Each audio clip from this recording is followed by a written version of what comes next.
오늘은 신명기 25장 한 목소리로 봉독하시겠습니다.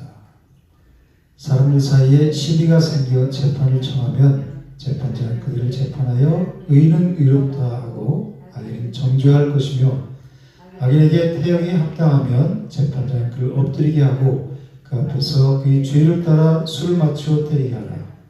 40까지는 때리려니와 그것을 넘기지는 못할지니 만일 그것을 넘겨 매를 지나치게 때리면 내가 네 형제를 경히 여기는 것이 될까 하노라. 곡식들은 소에게 마음을 씌우지 말지니라. 형제들이 함께 사는데 그중 하나가 죽고 아들이 없거든 그 죽은 자의 아내는 나가서 타인에게 시까지 말 것이요 그 남편이 형제가 그에게로 들어가서 그를 맞이하여 아내로 삼아 그 남편의 형제된 의무를 그에게 다 행할 것이요 그 여인이 낳은 첫 아들이 그 죽은 형제의 이름을 잊게 하여 그 이름이 이스라엘 중에서 끊어지지 않게 할 것이니라. 그러나 그 사람이 만일 그 형제의 아내 맞이하기를 즐겨하지 아니하면 그 형제의 아내는 그 성문으로 장로들에게로 나아가서 말하기를 내 남편의 형제가 그 형제의 이름을 이스라엘 중에 잊기를 싫어하여 남편의 형제된 의무를 내게 행하지 아니하나이다 할 것이요 그 성읍 장로들은 그를 불러다가 말할 것이며 그 이미 정한 뜻대로 말하기를 내가 그 여자를 맞이하기를 즐겨하지 아니하노라 하면 그 형제의 아내가 장로들 앞에서 그에게 나아가서 그의 발에서 신을 벗기고 그 얼굴에 침을 뱉으며 이르기를 그 형제의 집을 세우기를 즐겨 아니하는 자에게는 이같이 할 것이라 하고 이스라엘 중에서 그의 이름을 신 벗김 받은 자의 집이라 부를 것이니라. 두 사람이 서로 싸울 때 한 사람의 아내가 그 치는 자의 손에서 그 남편을 구하려 하여 가까이 가서 손을 벌려 그 사람의 음담을 잡거든 너는 그 여인의 손을 찍어버릴 것이고 내 눈이 그를 불쌍히 여기지 말지니라.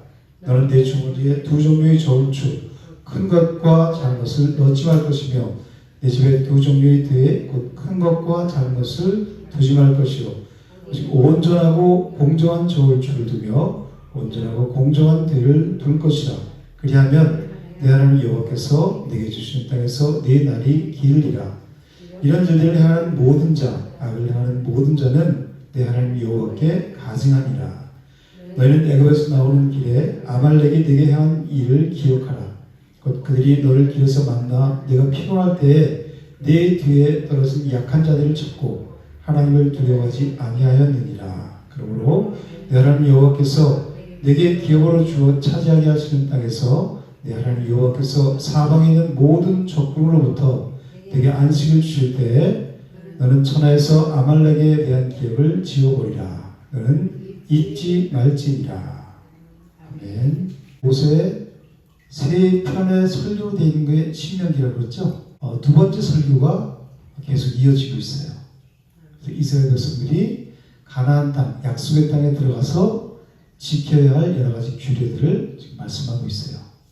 이 모든 그 규례들, 이 모든 말씀들은 하나님의 백성으로서 거룩함을 유지하기 위해서 메시아의 길을 예비하려는 메시지를 담고 있어요. 그래서 성경은 구속사의 관점으로 봐야 하나님의 뜻을 깨달을 수 있다는 거예요. 1절에 보면 의인은 의롭다 하고 악인은 정죄하라고 말씀하시죠. 근데 사도 바울이 뭐라고 했어요? 로마서 3장 10절에서 의인은 없나니 하나도 없다고 말씀하셨죠.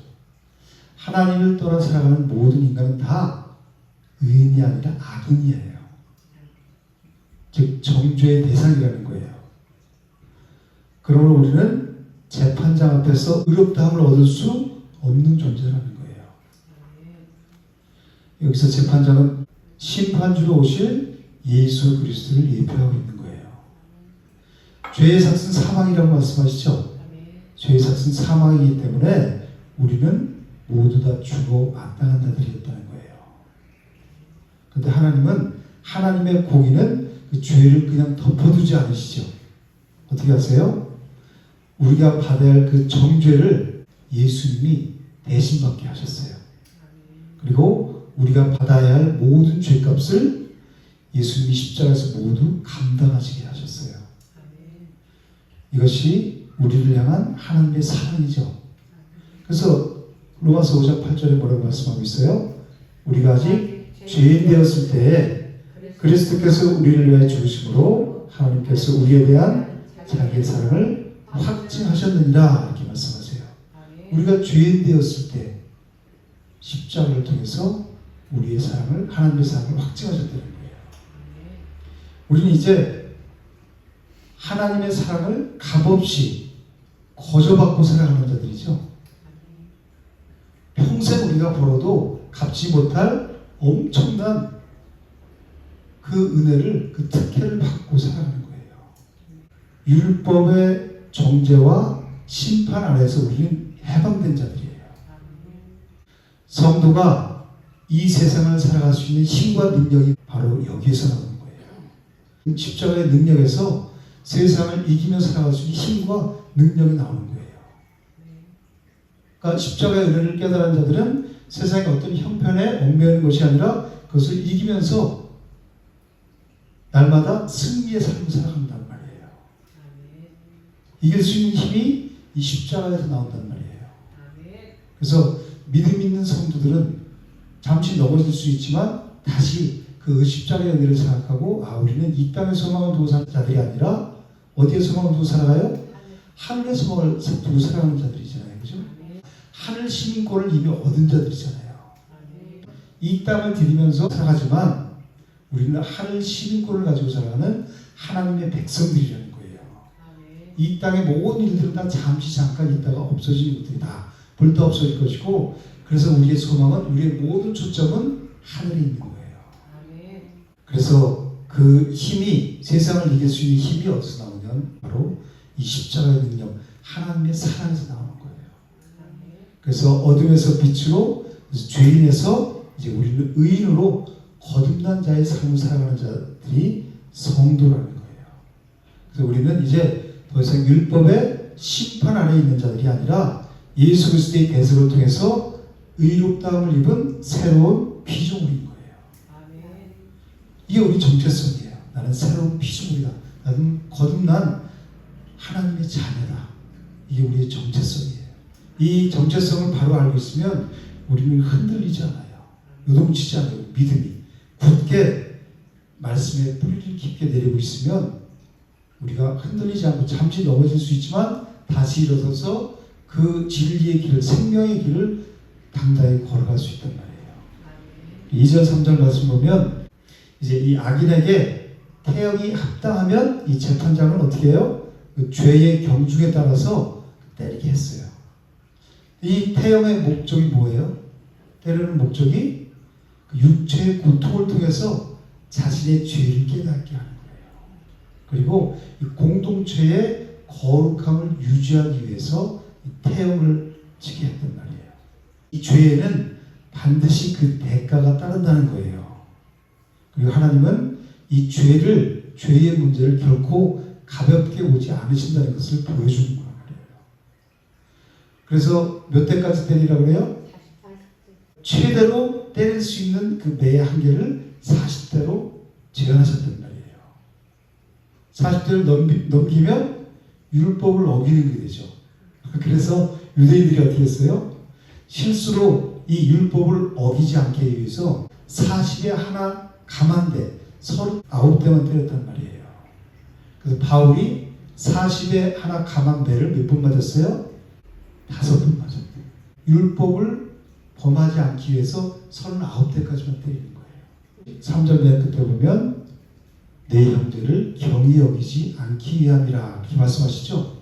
아무리 죄를 지은 악한 사람이라 할지라도 그는 여전히 하나님의 형상을 가지고 있는, 하나님의 형상을 닮은 내 형제라는 것을 잊지 말라는 거예요.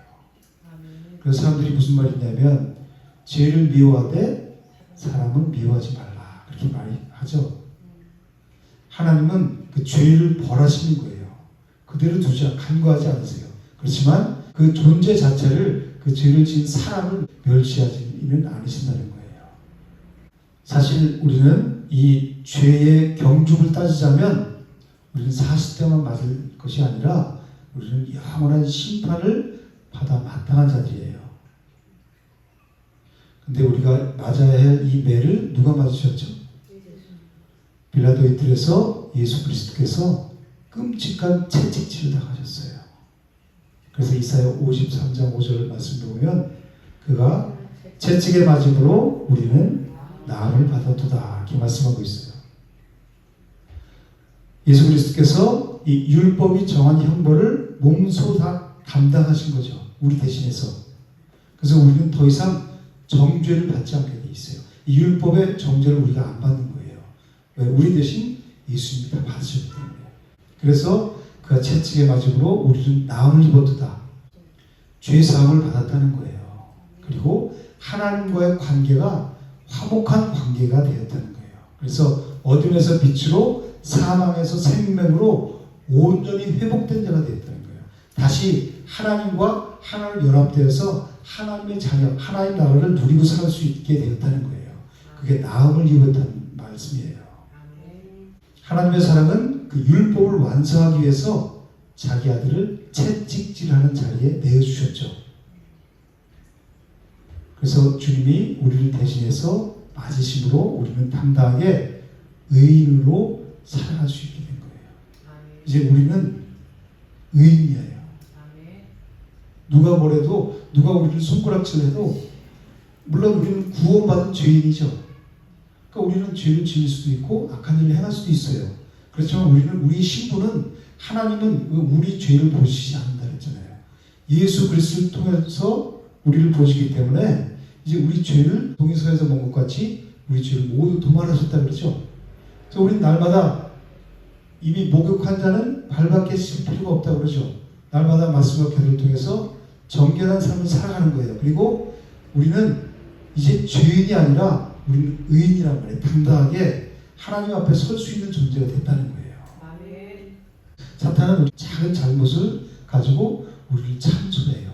너 이런 죄 지었잖아. 그래서 죄책감에 빠져들게 해요. 그러면 우리가 당당하지 못하죠. 하나님 앞에 나갈 수 없잖아요. 그죠? 계속해서 그 어둠 속에서 우리 생각을 어둠 속에 묶어두는 거예요.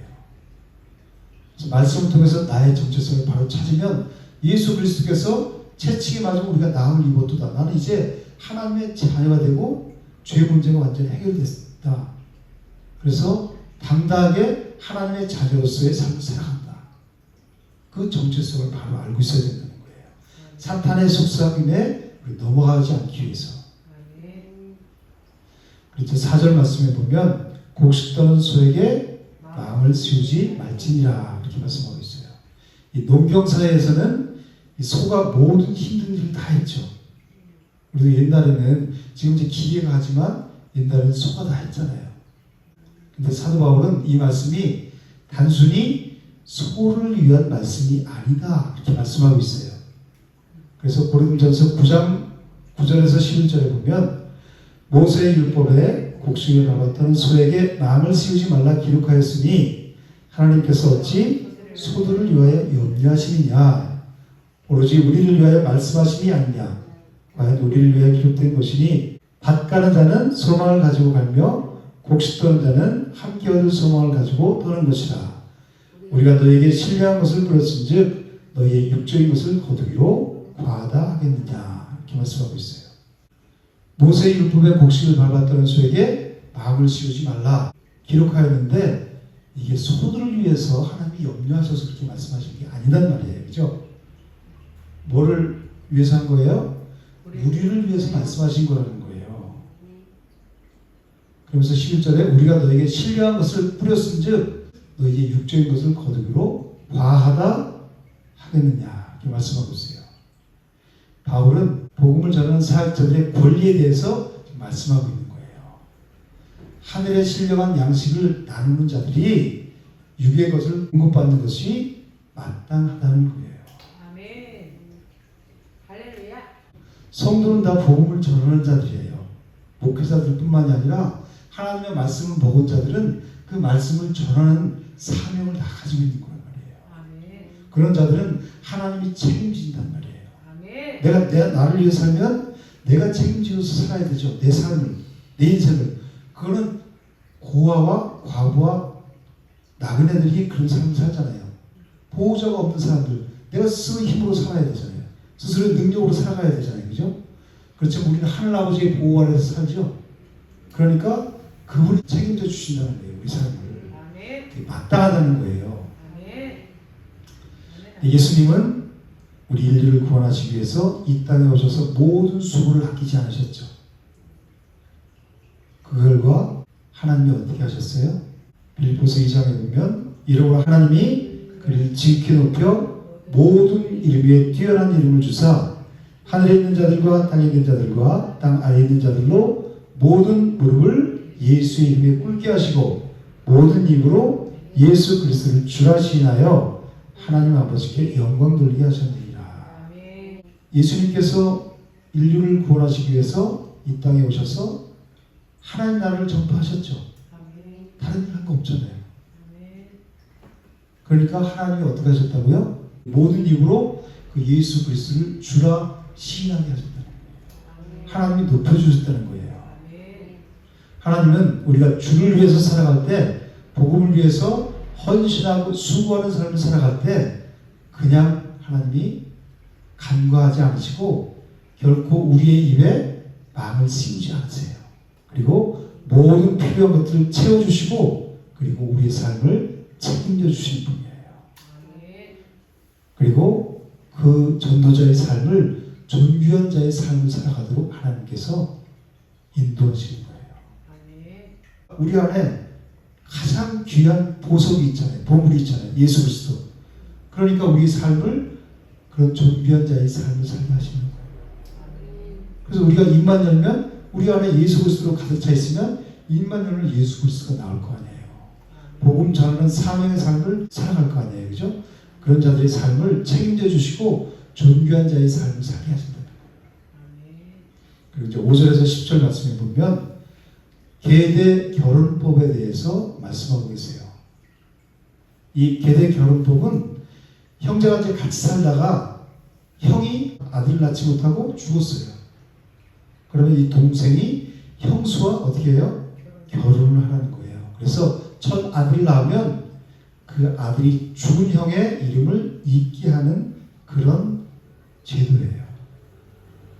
근데 만약 형제의 의무를 거절한다면 그 형수는 성읍의 장로들에게로 나아가서 그 장로들 앞에서 그의 신을 벗기고 그의 얼굴에 어떻게 하라고 그래요? 침을 뱉으라고 그러죠. 그렇게 자기 형제의 가문을 세우기 싫어하는 자는 신벗김 받은 자의 집이라는 불명예스러운 별명을 얻게 된다는 거예요. 자기 이익을 위해서 형제의 고통과 그 가문의 단절을 외면한 그 이기적인 이기심에 대한 진보리인 거예요. 이스라엘에게 이름과 이 기업은 하나님께 받은 영원한 축복의 상징이었어요. 하나님은 한 가문의 이름이 이스라엘 중에서 끊어지는 것을 원하지 않으세요. 계속 대를 잇기를 원하세요. 우리는 죄로 인해서 영적인 계보가 끊어지고 하나님 나라의 기업을 잃어버린 자식 없는 과부와 같은 이 절망적인 상태에 놓여 있어요. 그런데 예수님께서 이 땅에 오셔서 우리의 마통이 되어 주셨어요. 그래서 히브리서 기자는 2장 11절에서 거룩하게 하신 이와 거룩하게 함을 입은 자들이 다 한 근원에서 난지라. 그러므로 형제라 부르시기를 부끄러워하지 아니하시고 이렇게 말씀하세요. 예수님은 자신의 영광과 권리를 주장하지 않으셨죠. 그리고 끊어진 우리의 생명의 계보를 잇기 위해서 이 땅에 오셨어요. 그래서 십자가에서 죽으심으로 우리에게 영원한 생명을 주셨죠. 그리고 우리가 하늘나라의 기업을 잇는 아들들이 되게 하셨단 말이에요. 기업을 계속해서 잇게 하셨다는 거예요. 예수님께서. 그래서 율법에서 신 벗김 받은 자는 수치당했죠. 여기서처럼. 그렇지만 예수님은 우리를 위해서 기꺼이 그 수치를 당하심으로써 우리를 영광스럽게 하셨다는 거예요. 오늘 이 규례가 가장 아름답게 실현된 이 성경이 어디예요? 룻기에 나오죠. 보아스. 룻의 친족이었던 보아스는 자기의 손해를 무릅쓰고 계대 결혼의 의무를 책임져요. 즉 기업 물을 자의 책임을 보아스가 다 의미를 지잖아요. 그죠? 그 결과 어떻게 됐어요? 그 혈통에서 다윗 왕이 나왔죠. 그리고 궁극적으로는 메시아 예수 그리스도가 그 혈통을 통해서 오시게 된 거예요. 우리는 그리스도 안에서 영원한 생명의 족보에 기록된 자들이에요. 그러므로 우리는 내 이익을 위해서, 자신의 이익을 위해서 형제의 아픔을 외면하는 신벗김 받은 자가 아니라 이제 이 보아스처럼 예수님처럼 타인의 생명을 세우는 복음의 삶으로 우리는 부름을 받았어요. 그것을 늘 우리는 기억해야 되는 거예요. 아멘. 그리고 이제 11절, 12절에 보면 두 남자가 싸울 때 한 사람의 아내가 남편을 돕기 위해서 상대방의 음란을 잡으면 그 여인의 손을 찍어버리고 말씀하세요. 그리고 내 눈이 그를 불쌍히 여기지 말라 이렇게 말씀하세요. 왜 이렇게까지 엄하게 말씀하실까요? 그렇죠. 생명을 잊지 못하게 하는 거죠. 사탄은 끊임없이 하나님의 백성이 대를 잊지 못하도록, 즉 영적인 생명이 번성하지 못하도록 늘 공격하고 있어요. 가인을 통해서도 그랬고, 그리고 바로 왕을 통해서도 그렇고, 지금 이 아말렉을 통해서도 그랬잖아요. 이 뒤에 나오는, 그죠? 그리고 헤롯 왕을 통해서도 그렇고, 계속해서 대를 잊지 못하게 하죠. 그럼으로써 그 그리스도가 메시아가 나오지 못하게 하는 거예요. 약속의 계보를 잊지 못하도록 계속 공격하는 거란 말이에요. 지금 이 여인의 행동도 그리스도의 계보가 이어지지 못하게 방해하는 악한 세력의 시도를 상징적으로 보여주고 있는 거예요. 그래서 찍어버리라고 말씀하시는 거예요. 사실 우리는 하나님의 생명을 모독하고 거역한 자들이었어요. 그래서 율법의 잣대로라면 이 여인처럼 우리의 손이 찍혀 나가야 했어요. 그런데 예수님께서 십자가에서 손과 발의 못이 바뀌심으로 우리가 받아야 할 그 공의의 심판을 다 받으셨어요. 그래서 우리는 예수 그리스도의 희생으로 그 생명을 선물 받은 자들이에요. 영원한 생명, 영생을 선물 받은 자들이란 말이에요. 그래서 우리는 이제 타인의 생명을 해하는 자가 아니라 예수님처럼 생명을 살리고 세우는 일에 부름받은 자들이라는 거예요. 그래서 하나님이 주신 생명을 귀하게 여기면서, 그리고 하나님 나라가 이어지고 계속해서 확장돼 나갈 수 있도록 생명을 살린 일에 우리는 참여하는 자가 되는 거예요.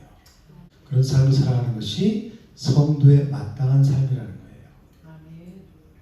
그래서 우리는 이 세상을 살면서 이 세상 사람들처럼 이 세상 일에 우리의 주어진 일에 일희일비하는 자들이 아니라 하나님의 생명을 잇는, 대를 잇는, 하나님 나라를 확장하는 일에 귀하게 쓰임받는 일에 그 사명을 가지고 사는 자들이라는 거예요. 여기에서 우리가 내 정체성을, 받은 은혜를 잊어버리면 우리의 일어나는 일에 우리가 매몰될 수뿐이 없겠죠. 그러면 한탄하고 좌절하고 낭명할 수뿐이 없어요. 그럼 믿음이 전혀 없는 세상 사람과 똑같은 삶을 살아가는 거죠. 사명을 받은 자들은, 군사로 부름받은 자들은 자기 생활에 얽매이는 적 없다고 그러죠. 하나님이 아까 그러셨어요. 다 하나님께서 책임져 주신다고 그러잖아요. 보험 전환자의 삶을 책임져 주시고 존귀한 자의 삶을 살게 해주신다고 말씀하시잖아요. 말씀과 기도를 왜 날마다 훈련해요? 내 정체성을 잊지 않기 위해서, 내가 누구인지, 예수님이 누구인지, 하나님 누구인지, 하나님이 우리에게 어떤 일을 해주셨는지 이거를 깨닫기 위해서 말씀과 기도를 하는 거예요. 내 문제 해결을 위해서, 내 앞에 놓인 커다란 문제 해결을 위해서 밤낮 와서 기도하고 부르짖고 그런 것이 아니라, 그 문제는, 세상 살면서 살아가는 문제는 우리가 하나님 나라 갈 때까지 계속해서 끊임이 없어요. 이 문제, 이 산 넘으면 저 산이 있고 또 더 큰 산도 있어요. 계속해서 그 산은 끊임이 없어요. 하나님 그걸 통해서 우리 믿음을 바라보시고, 그리고 믿음을 더욱 성숙시키려고 그걸 우리 앞에 주신 거란 말이에요. 우리가 살아가는 이 세상은 힘든 일이 없을 수가 없어요. 꽃길만 걸을 수가 없어요. 그것은 다른 종교에서 하는 말이고, 우리는 고난이 축복이라, 고난이 없으면 우리는 성장할 수가 없어요. 그래서 우리 앞에 벌어지는 모든 일들을 통해서, 고난을 통해서 우리는 하나님을 알아가는 거예요. 하나님이 이걸 통해서 내 믿음을 한 단계 성숙시키시고 눈과 귀를 열어서 정말 진리를 위해 살아가게 하시는구나. 그래서 정말 생명이 있는 자를 살아가게 하시고 생명을 내는 자를 살아가게 하시기 위해서 나를 훈련시키시고 다듬으시는구나. 징계가 없으면 사생하라고 그랬잖아요. 그죠? 사랑하시기 때문에 이런 아픔을 주시는구나. 그게 그렇게 생각하면 믿음으로 나가는 자들이 그리스도인 성도라는 거예요. 우리 이제 13절에서 15절 말씀 보면 주머니에 두 종류의 저울추를 두지 말라고 그러죠. 큰 것과 작은 것을 넣지 말고 집에도 큰 것과 작은 두 종류의 대를 두지 말라고 말씀하세요. 그래서 이 사람들이 물건을 살 때는 큰 추나 큰 대를 사용해서 자기들이 더 많이 취하는 거예요. 그리고 물건을 팔 때는 작은 추와 작은 대를 가지고 팔아요. 그래갖고 이익을 많이 남기는 거란 말이에요.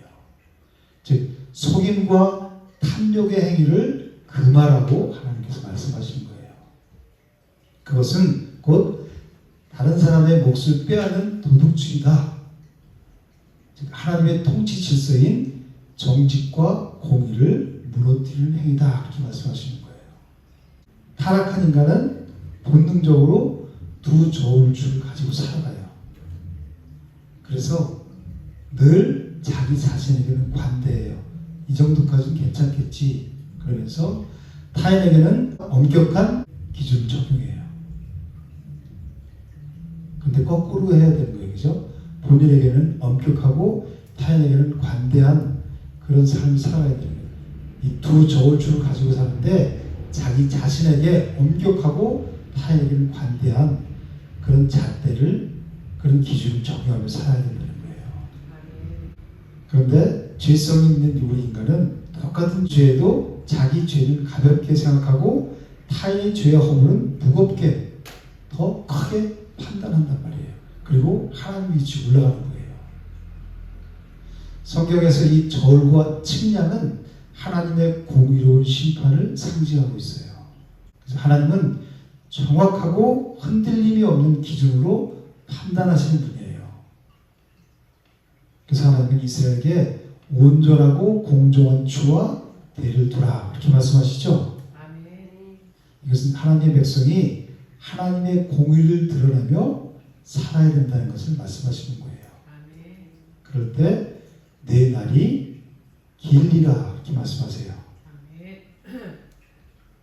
이것은 단순한 장수한다, 오래 산다 그런 개념이 아니라 하나님의 언약 안에서 누리는 생명과 복을 의미하는 거예요.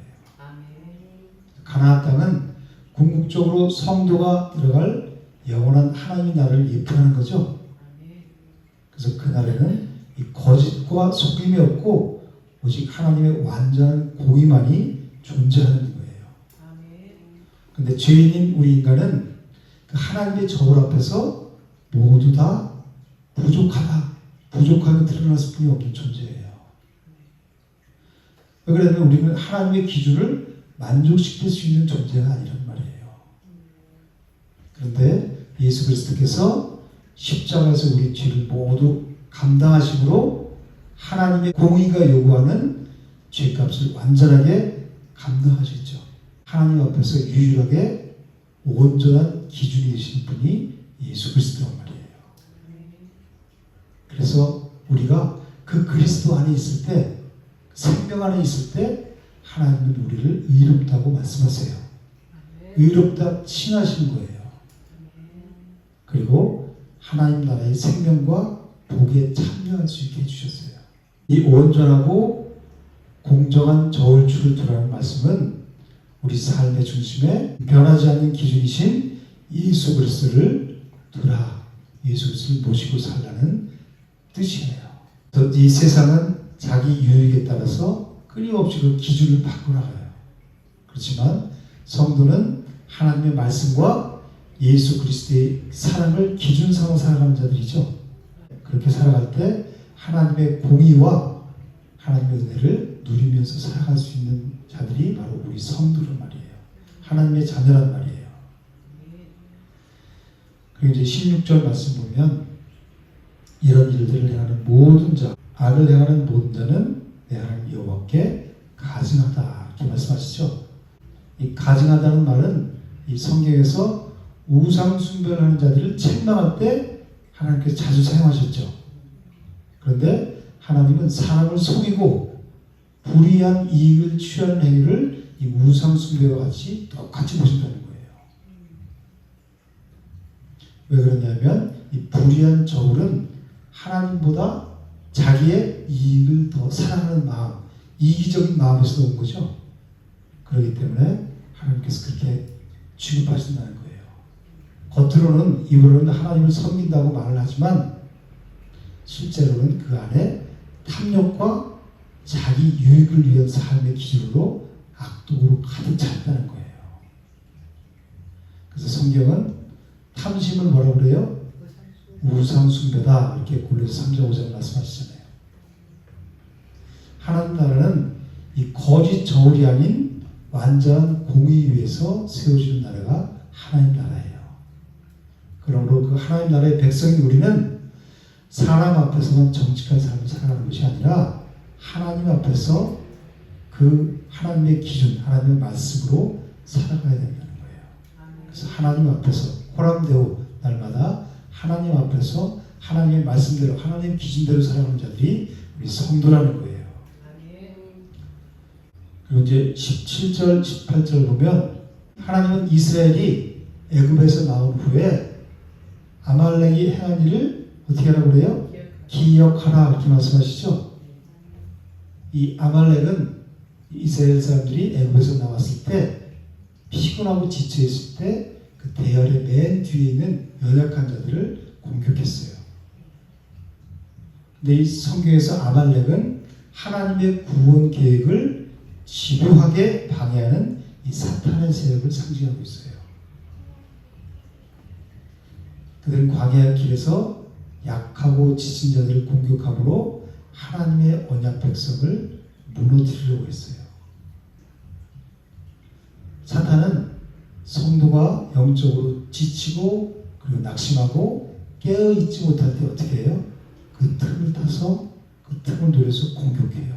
집요하게 공격해요. 끊임없이 낙심하게 만들고 그 일에 빠지게 만들고. 그러면 내가 그동안 하나님을 믿었다. 나의 신앙한다. 나는 하나님의 자녀입니다. 십자가의 은혜를 사랑합니다. 이 믿음이 다 없어지는 거예요. 사탄이 공격을 받으면. 그래서 우리가 깨어있으라는 거예요. 뭘로 깨어있어요? 말씀으로. 깨어있지 않으면 다 무너져요. 믿는 자들은 끊임없이 집요하게 이 아말렉이 사탄의 세력들이 와서 공격한단 말이에요. 언제 공격해요? 영적으로 지치고 낙심하고 깨어있지 못할 때, 말씀에 눈 뜨지 못할 때, 말씀의 귀에 들리지 않을 때, 그 틈을 타서 집요하게 공격을 하면 100이면 100 다 넘어가요. 세상적인 육신적인 생각으로 그 문제를 바라보게 하면 바로 사탄이 와서 그 틈을 비집고 들어와서 다 넘어뜨리고 실망하고 좌절하고 낭만하게 만든단 말이에요. 그럼 더 이상 하나님 말씀도 필요 없고 기도도 필요 없고 다 아무것도 안 돼요. 오직 이 문제만 보이는 거예요. 이게 사탄한테 완전히 점령당한 상태예요. 하나님은 그 문제를 통해서 어떻게 하길 바라세요? 우리가 일어서길 바라고 또 믿음의 굳건하게 서서 하나님을 의지하길 바라시잖아요. 그걸 통해서 믿음을 확증하길 바라시는데 오히려 그때 세상 사람들은 못한 줄 알면서 내 마음을 사탄에게 다 내주는 거예요. 얻어내게. 더 이상 일어설 힘이 없는 거예요. 그럴 때일수록 더 찬양하고 또 말씀에 집중하고 깊이 말씀의 뿌리를 내려야죠. 알고 보면 가라지가 공격할 때. 그래서 사탄은 우리가 영적으로 지치고 낙심하고 깨어있지 못할 때 어떤 문제 앞에서 방황할 때 그 틈을 타서 우리 마음 가운데 들어오는 거예요. 그래서 새카맣게 캄캄한 우리 불금지가 캄캄하죠. 캄캄한 상태를 만들어 놓은 거예요. 말씀이 빛이잖아요. 그죠? 빛이 하나도 비출 수가 없어요. 다 잃어버렸기 때문에 사탄이 다 빼앗기기 때문에. 그래서 성도는 항상 말씀과 기도로 깨어서 하나님의 전신갑주를 입고 사탄을 어떻게 해야 돼요? 공격을 대적해야 된다는 거예요. 아멘. 그러면 피하리라 이렇게 말씀하시잖아요. 아멘. 이 아말렉이 이스라엘을 공격한 것은 단순한 그 민족 전쟁이 아니라는 거예요. 궁극적으로는 하나님의 구원 계획을 대적하는 일이었다는 거예요.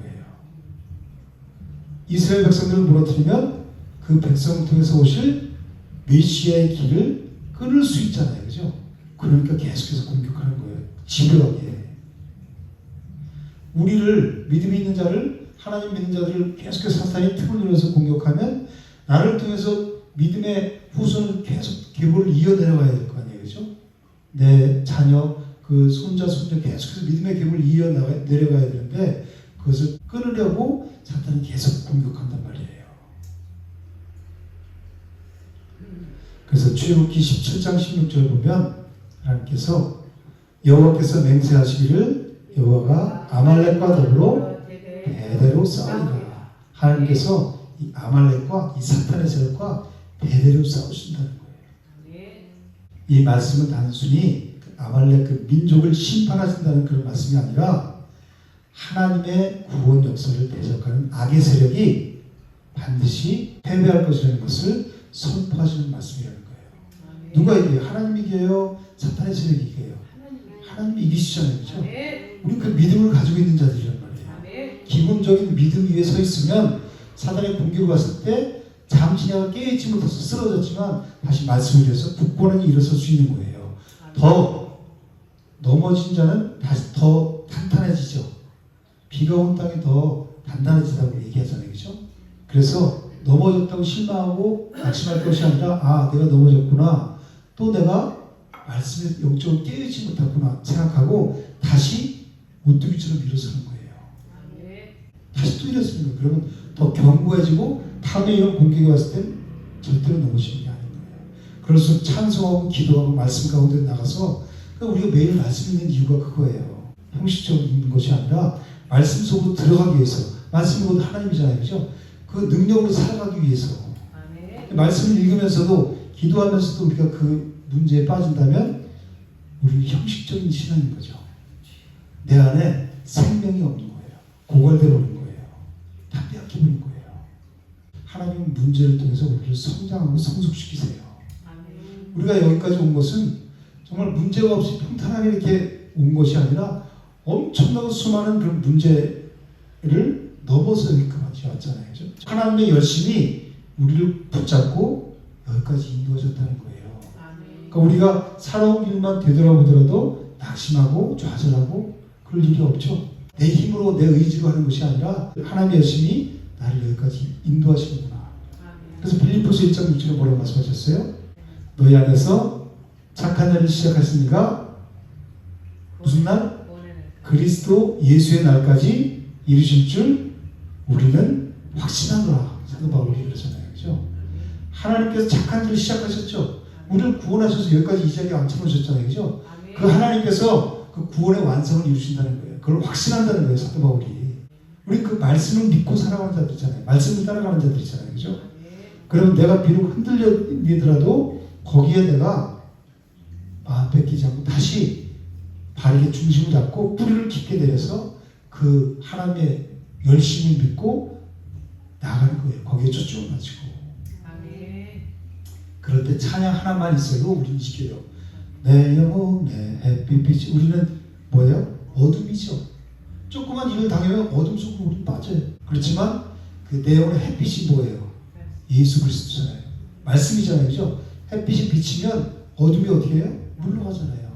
주 영광 찬란해 이 세상 어떤 빛보다 저 햇빛 태양보다 이 빛도 예수 그리스도의 빛이 생명의 빛이 더 빛난다는 거예요. 주의 영광 빛난 광채 내게 비춰 주시옵소서. 이 찬양 한 찬양만 딱 묵상하면서 이걸 부르더라도 어둠이 떠나가요. 그래서 찬양할 때 전심으로 찬양하는 거예요. 마음을 다해서 가사를 생각하면서 다 입술의 고백으로 하나님께 올려드리라는 거예요. 그럴 때 하나님이 그 찬양을 받으시고 이길 수 있는 힘과 능력을 우리에게 주시는 거예요. 그 힘으로 살아가는 자들이 성도라는 거예요. 세상의 돈, 능력, 그 힘으로 살아가는 자들이 아니라 성도가 그 힘으로 살아가려니까 힘이 없죠. 초라하죠. 우리는 왜 나만 겪는 고난이냐고 불평하지 마세요. 왜? 고난의 뒤편에 있는 주님이 주실 축복 미리 보면서 감사하세요. 내가 걸어온 길을 보더라도 그렇게 힘들고 어려웠을 때 뛰어넘게 하시고 이제 기억도 안 나. 하나님 여기까지 이렇게 인도하셨잖아요. 그죠? 그 문제를 내가 해결하는 것이 아니라 하나님이 열심히 나를 안고 뛰어넘게 하신다는 거예요. 우리는 그리스도 안으로 들어가면 된다는 거예요. 여호와가 아말렉과 더불어 대대로 싸우시는 거죠. 우리가 싸우는 게 아니란 말이에요. 악의 세력이 반드시 패배할 것이라고 하나님께서 말씀하시는 거란 말이에요. 그리고 동시에 이 말씀은 자기 백성을 끝까지 보호하신다는 하나님의 사랑을 말씀하시는 거죠. 왜 하나님의 악인과 끝까지 대대로 싸워요? 우리를 보호하시기 위해서 사랑하시기 때문에 악한 세력들과 싸우시는 거란 말이에요. 궁극적으로 예수 그리스도께서 그 십자가 부활로 사탄의 권세를 깨뜨심으로 말미암아서 이 약속을 완성하셨죠. 우리는 그것을 믿는 믿음으로 하나님 나라를 누리는 거예요. 세상이 줄 수 있는 평강과 세상이 줄 수 없는 기쁨을 하나님 나라를 이 믿음으로 우리는 지금 이 세상에서 누리는 거예요. 이 문제는 산적해 있지만 우리가 천국을 하나님 나라를 누릴 수 있는 것은 바로 이 믿음이라는 거예요. 예수 그리스도께서 그 십자가 부활로 사탄의 권세, 사망 권세를 깨고 이기셨다. 그러므로 인해서 이 약속을 다 성취하셨다. 그 십자가를 믿는 믿음으로 우리는 천국을 가는 거고 이 땅에서 천국을 누리는 거잖아요. 그러므로 성도는 날마다 이 영적 전쟁 가운데 살아가지만 최종 승리는 이미 그리스도 안에서 확정되어 있다는 거예요. 예수님이 다 이기셨다는 거예요. 그 믿음으로 대장되신 예수님을 따라가기만 하면 되는 거예요. 그런데 19절 이스라엘이 하나님의 주신 땅에 들어가서 이제 안식을 얻게 될 때에 이 아말렉에 대한 기억을 어떻게 하라고 말씀하세요? 지워버리라 이렇게 말씀하세요. 진정한 안식, 진정한 쉼, 참된 안식은 이 죄악의 세력이 완전히 제거됐을 때 누릴 수 있어요. 그럴 때 비로소 온전한 안식이 이루어지는 거예요. 그러므로 이 아말렉의 멸망은 장차 오실 예수 그리스도께서 사탄의 것을 깨뜨리시고 모든 악을 심판하실 것을 예표하고 있는 거예요. 그리고 궁극적으로는 이 눈물과 고통과 사망과 저주가 사라진 새하늘과 새 땅의 완성을 바라보게 하는 거예요. 그 하나님 나라 천국에서는 그 악의 세력뿐만이 아니라 죄의 기억과 고통의 흔적까지도 다 사라지게 된다는 거예요. 그래서 하나님은 마지막에 뭐라고 말씀하세요? 너는 잊지 말지니라 이렇게 말씀을 마치고 있죠. 그것은 잊지 말라는 것은 그 아말렉에 대한 복수심을 품고 있으란 말이 아니에요. 오히려 하나님께서 악을 얼마나 미워하시는지 또 공의로 심판하시는 하나님이시라는 것을 기억하라고 말씀하시는 거예요.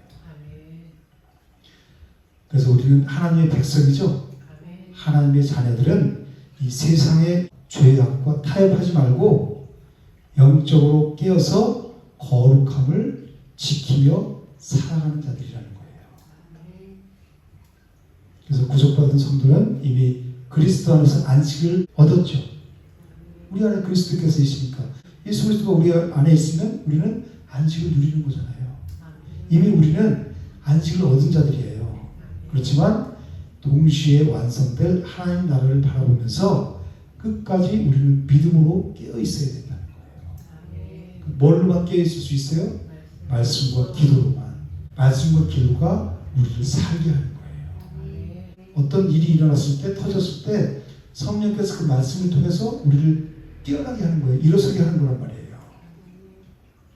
그 신앙을 형식적으로 하지 말고 진짜로 하는 거예요. 하나님 앞에서. 저 여러분들이 이 세상의 거짓된 기준을 따르지 말고 예수 그리스도를 유일한 기준으로 삼고 정직과 공의 그리고 거룩함 가운데 살아가기를 주님의 이름으로 축복합니다. 그 거룩함을 유지하며 살아가는 것은 디모데전서 4장 5절 말씀에 말씀과 기도뿐이 없어요. 그래서 우리가 영적으로 깨어서 끝까지 하나님 나라를 바라보면서 승리하는 삶을 살아가시기를 주님의 이름으로 축복합니다.